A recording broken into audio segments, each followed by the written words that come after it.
Și am revenit în partea a doua emisiune și ultima parte, pentru că trece timpul foarte repede în emisiune. Mai ales când știu ce vorbi cu aceste comori ale României, eu așa vă consider. Și uitați, dragii mei, eu am aici o ladă a sufletului meu și vreau să intrați în lada asta mea, în mod metaforic, că sunteți dragi. Și din când în când să vă mai scot. Și când o să mai fi, eu am să vă pomenesc. Cât voi trăi eu. Vă mulțumim din suflet. Și chiar vă mulțumesc că acea din timpul dumneavoastră ați venit la mine la emisiune. Păi îți mulțumesc frumos și vreau să spun că eu am făcut prima emisiune la televiziunea română, care era pe Molière, deci nu se dăduse drumul la cea după Doroban. Televiziunea veche. Televiziunea veche. Chiar lângă da, era la Școala Populară de Artă și doamna Teodora Popescu m-a chemat la o filmare în direct, deci s-a cântat live cu Radu Voinescu și am cântat tot un cântec de Lotăreața, Geaba ai lună lumină. Și am cântat, spun, live am cântat, da. Deci eram la Școala Populară de Artă, asta în 68-69, îți dai seama, eram uite, apropo, și Școala Populară de Artă, acum spune Școala de Artă, e bine că încă mai sunt. Da. Deci în București, chiar ieri am fost cu producătora, cu Andreea, și am selectat niște copilași de muzică ușoară, niște voci foarte frumoase. Superbe. Și păcat că nu sunt cunoscute aceste voci. Da. Și acolo sunt departamente, muzică ușoară, populară, canto. Da, așa este. Și eu aș dori să mă puneți în legătură, că să știți, instrumentiști. Pentru că de ei nu se prea vorbește. Și vreau să am în emisiunea mea și instrumentiști de super valoare. Da. Și pentru ei pentru mine sunt niște comori. Da, uite. Că datorită instrumentiștilor voi puteți cânta. Sigur, dar bineînțeles. Și au și ei o mare valoare de la Buzău este Ionica Minune, acordeonistul Ionica Minune, un mare și om de caracter. L-am avut în emisiune și chiar am să-l... Care ținem legătura. Dragii mei, și un om deosebit. noi, toți artiștii, pornim de undeva. Mieluță Bibescu. Da. Și la un dat ajungem undeva sus, da? E foarte greu, dragii mei, să vă mențineți acolo. Asta este, vezi? Și foarte mulți, majoritatea, uită de unde au plecat. Nu, domne, toți ați plecat de jos. Și să fii modest. Tu știi cum am învățat eu să mă controlez la ureche? Ia, cum? Deci eram la țară la mine acolo, la Zâmbrească, că de acolo sunt. Da? Și avem un puț, o fântânică, cum le zice, la tuburi din alea de... Fântâne. Tuburi, dar mici așa. Adâncime de 100 de metri. Puneam capul așa, cântam și ecoul ăla de jos, îmi venea la ureche și n-am cântat fals niciodată și nu voi cânta. Și cunosc când un instrumentist încearcă să cânte sub ton sau... Eu lui imediat l-am prins. Am înțeles. Deci idolul tău, Elena, a fost Mare Lătărețu, nu? Da. Și al tău, George? Un idol de muzică populară. Care ți-a plăcut cel mai mult? Muzică populară, mie mi-au plăcut toți interpreții foarte buni mi-au plăcut. Cine? Toți Păi interpreții. zi-mi unul, mă. Și de un idol a fost Ion Dolănescu. Da, maestru. Care la un moment dat, când eram mai tânăr și eu, să spun că și acum sunt tânăr, dar 20-25 de ani semănam perfect, cu părul cres, exact așa. Și când mergeam la nunți sau și în spectacole, era din lateral. Da? Da. V-a plăcut mult, domnul Ion? Da, eram bineînțeles, fiecare avea folclorul lui, cântecele lui, nicio problemă. Autenticitatea lui. Mie îmi plac foarte mult cântecele de dragoste. Pentru că când ești îndrăgostit de soție, Dom'le, nu știu, n-ai cuvinte să spui cum e dragostea. Și are un cântec superb, eu știu, l-am ascultat. Dragoste, ce ai cu mine, nu? Așa dragoste, zice, nu? Ce ai de gând. Ce ai de gând, dragoste. Ce ai de gând cu mine? Elena Lefescu, Breazu.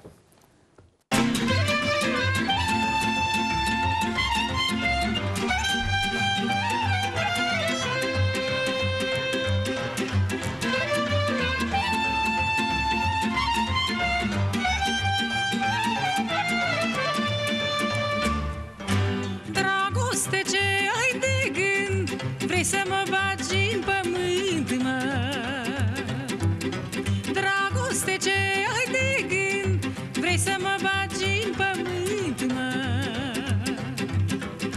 Dă-mi drumul din mâna ta și lasă-mă singura, mă.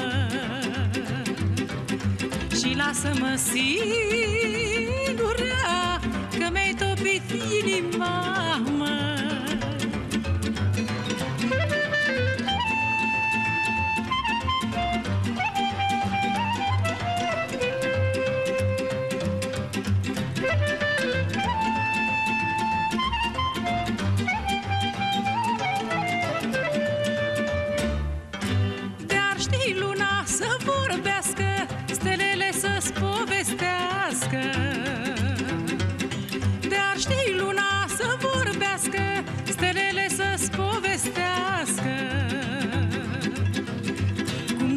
noaptea să dorm pentru tine, puișor, mă.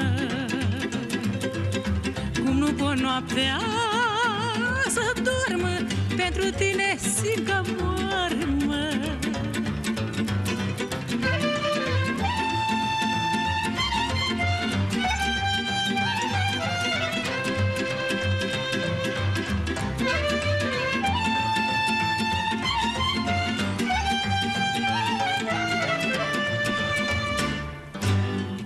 Spus la lumea toată de dragostea mea curată,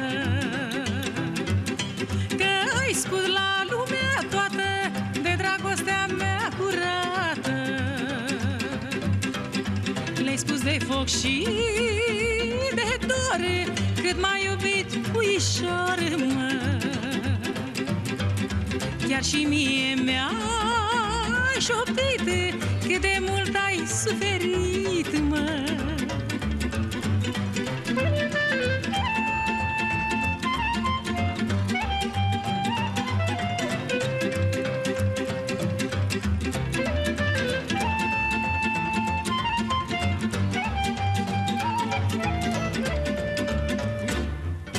Eu m-aș plânge, dar n-am cui, și atunci mă plâng codrului, mă. Eu m-aș plânge, dar n-am cui, și atunci mă plâng codrului, mă. Mă plâng la frunza de fagă, că n-am pe nimeni mai drag, mă. Dar știu, puiule, de bine, că mă mai iubești pe mine. Amândoi ne-am potrivit pentru ce ne-am despărțit, mă. Poate timpul va veni și amândoi iarăși vom fi, mă. Dragoste cu puiule, ăsta e puiul, era un fel de alint, nu? Să știi că acest cântec l-am mai modificat eu. Când eram la Buzău, eram necăsătorită. Da. Și era un băiat care era după mine topit. Aoleu. Iar eu nu știam. Ca bânză topită. Nu eu, altcineva. Am înțeles. Nu e vorba de el, eram din ansamblu și n-am știut că, fiind copil așa, la 17-18 mă consideram copil. Da. Și apoi am mai adăugat ceva.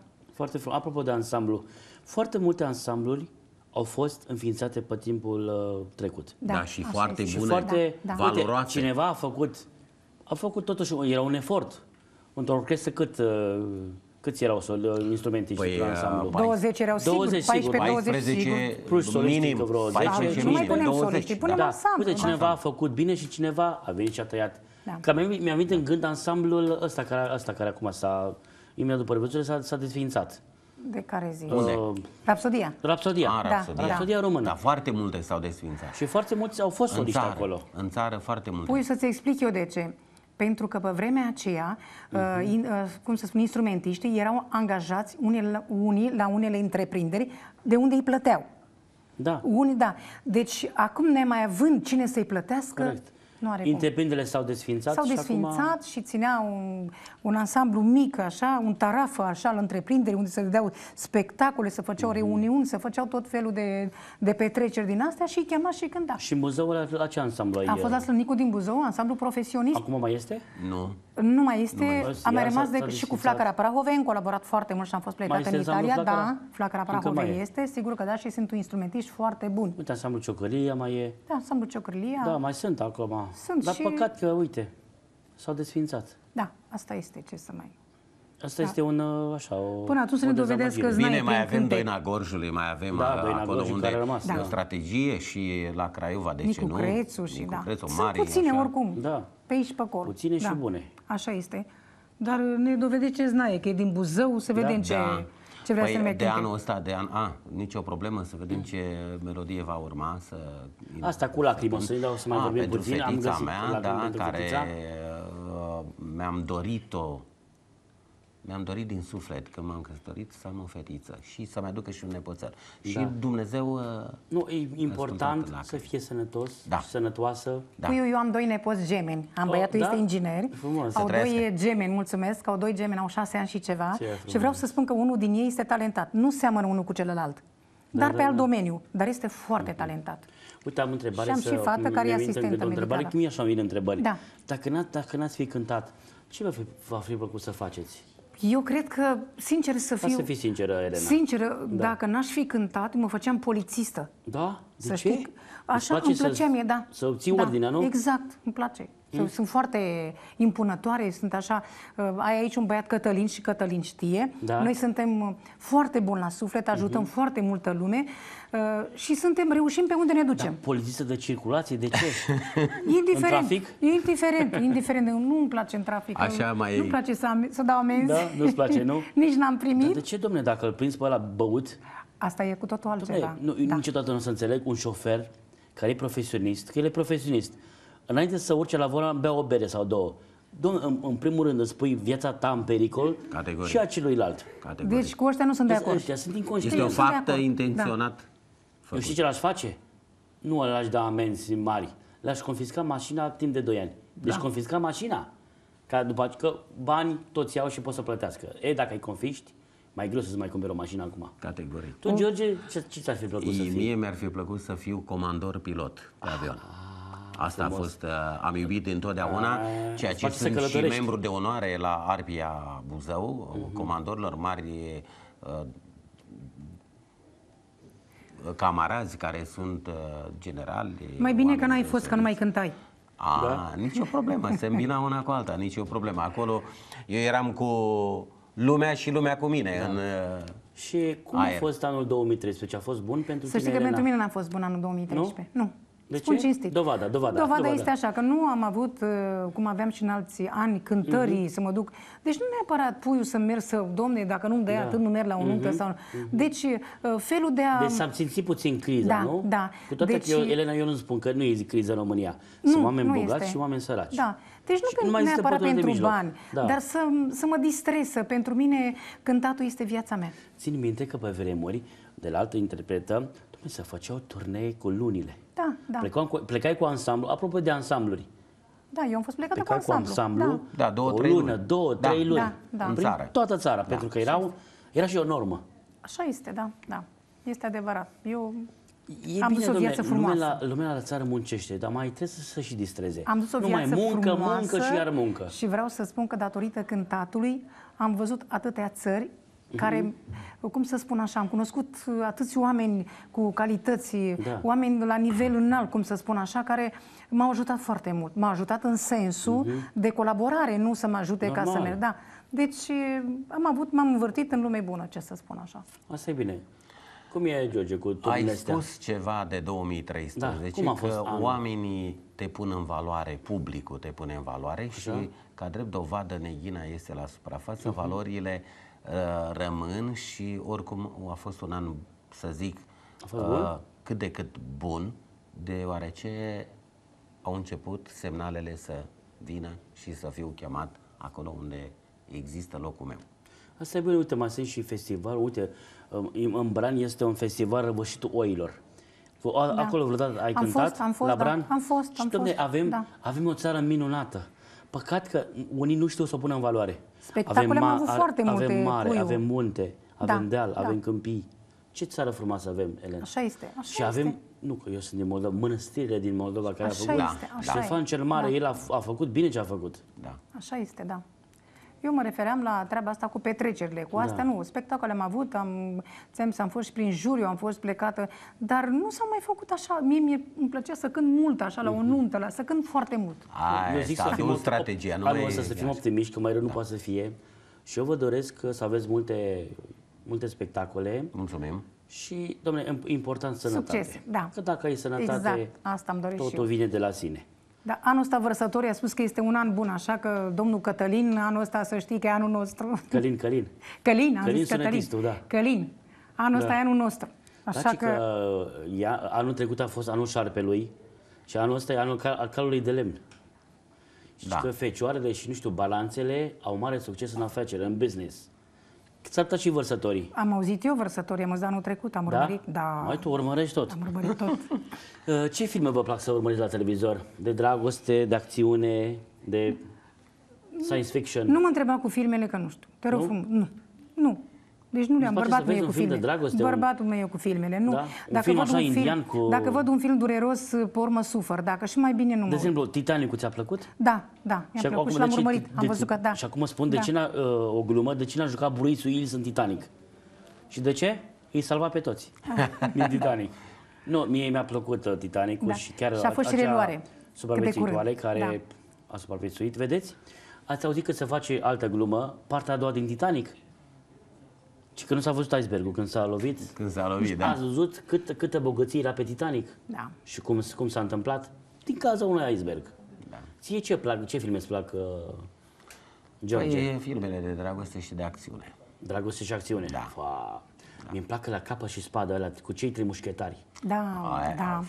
A fost și la noi, s-a jucat piesa Cei trei mușchetari, s-a jucat, sigur că da. Și mai îmi plac astea documentarele. Am avut aici în emisiune un regizor, Daniel Hittergraber. Deci eu cred că este singurul regizor care a făcut un documentar, eu zic că istoric, Flora și fauna Mării Negre. Nimeni n-a făcut.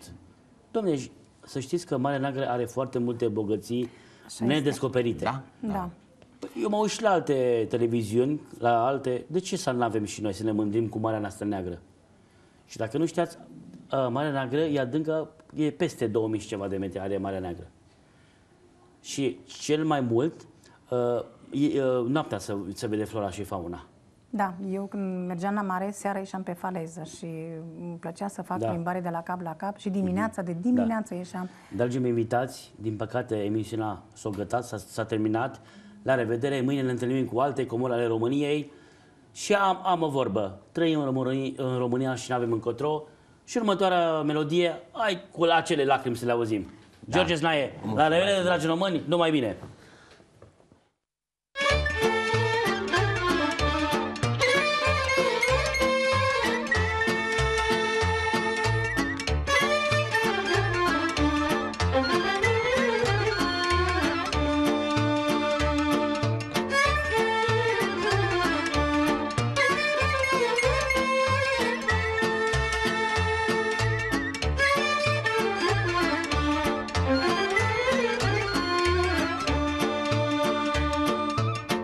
Într-o miercuri seara te-ai născut, fetița mea. După o oră te-am văzut, semănai cu tata mult. Într-o miercuri seara te-ai născut, fetița mea. După o oră te-am văzut, semănai cu tata mult. Lacrimi și bucurie pentru tine, măi copile. Atunci când ai apărut, am fost tare fericit. Lacrimi și bucurie pentru tine, măi copile. Atunci când ai apărut, am fost tare fericit.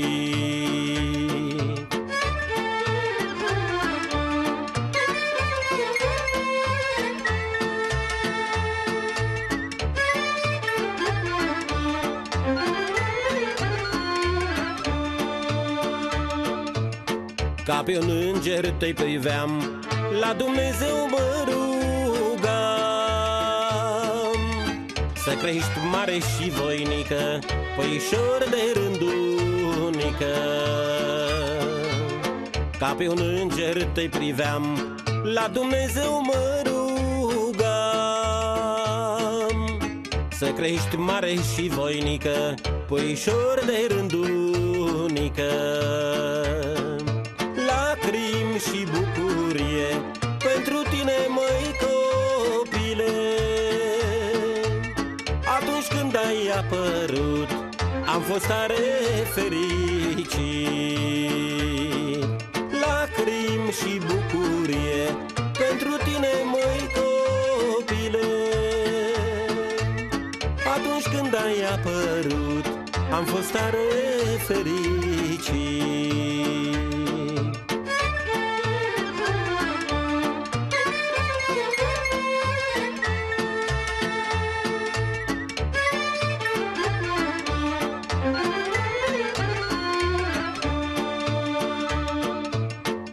Și ce s-ar întâmpla, eu, tată, îmi dau viața. Îmi dau viața pentru tine, că ești cea mai scump pe lume. Ori și ce s-ar întâmpla, eu, tată, îmi dau viața. Îmi dau viața pentru tine, că ești cea mai scump pe lume. Lacrimi și bucurie pentru tine, măi copile. Atunci când ai apărut, am fost tare fericit. Lacrimi și bucurie pentru tine, măi copile. Atunci când ai apărut, am fost tare fericit.